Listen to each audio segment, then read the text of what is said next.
बिस्मिल्लाहिर्रहमानिर्रहीम। अस्सलाम वालेकुम। Welcome to 99 cook house.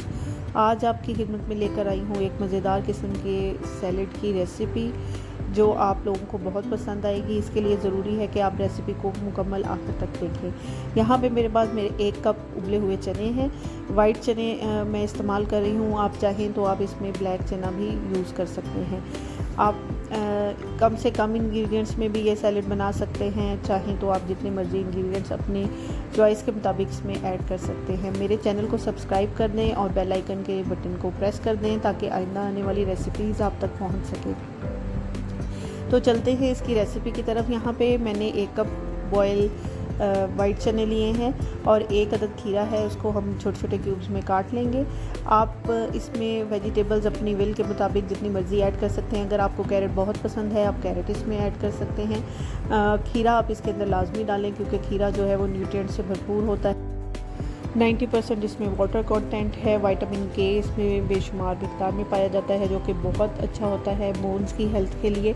और इसके अलावा ये हमारी गट हेल्थ को भी इम्प्रूव करता है, ब्लड प्रेशर को भी रेगुलेट करने में मदद देता है और वेट लॉस जर्नी में भी बहुत ज़्यादा हेल्पफुल होता है। और दूसरा इंग्रेडिएंट जो हम इस सैलड में शामिल करेंगे वो है बंद गोभी। बंद गोभी के भी बेशुमार फ़ायदे हैं। फाइब्रस फूड है ये, डाइजेशन में बहुत ज़्यादा हेल्प करता है। स्पेशली वो लोग जिनको कॉन्स्टिपेशन रहती है उनको ज़्यादा खाना चाहिए। और तीसरा इंग्रेडिएंट आप इसके अंदर 1 अदद टमाटर शामिल करेंगे। टमाटर के भी बहुत ज़्यादा हेल्थ बेनिफिट्स हैं। विटामिन सी से भरपूर होता है। इसमें vitamin B2, B3, B6, B7 wafer मिक़दार में पाए जाते हैं और फुल ऑफ न्यूट्रिएंट्स हैं।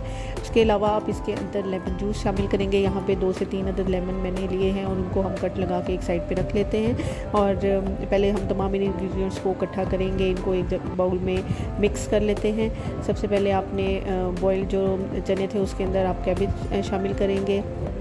कैबेज शामिल करने के बाद आप इसके अंदर कुकम्बर कटा हुआ शामिल कर देंगे और टमाटर जो आपने काट के रखे हुए हैं वो इसके अंदर शामिल कर देंगे। सिजलिंग जो सैलड की करनी है वो आप अपनी चॉइस के मुताबिक चेंज कर सकते हैं। यहाँ पे मैं कम से कम मिक़दार में स्पाइसेस को ऐड करूँगी क्योंकि बच्चों ने ये सैलड खाना है तो ज़्यादा स्पाइसेस अगर हम ऐड करेंगे तो वो खा नहीं पाएंगे। तो यहाँ पे मैं नमक का इस्तेमाल करी हूँ। ½ टीस्पून मैंने नमक लिया है और ½ टीस्पून इसके अंदर ब्लैक पेपर ली है। फ्रेश ब्लैक पेपर ग्राइंडेड थी वो मैंने इसमें शामिल की है। उसके अलावा अगर आप चाहें तो इसके अंदर आप चाट मसाला भी शामिल कर सकते हैं। अब यहाँ पे लेमन जूस जो है वो हम इसके अंदर ऐड करेंगे। लेमन को अच्छे तरीके से स्क्वीज़ करें और इस सैलड के अंदर शामिल कर लें।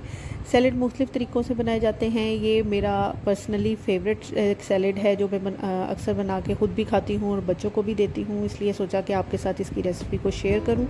आपने मेरी रेसिपी को लाइक ज़रूर करना है, अपने दोस्तों के साथ ज़रूर शेयर करना है और मेरे चैनल को सब्सक्राइब करना बिल्कुल नहीं भूलना।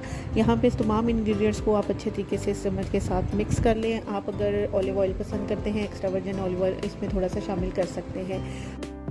रेसिपी को ट्राई ज़रूर कीजिएगा। अपना ख्याल रखें। नई रेसिपी के साथ फिर हाज़िर होंगी। तब तक के लिए अल्लाह हाफ़िज़।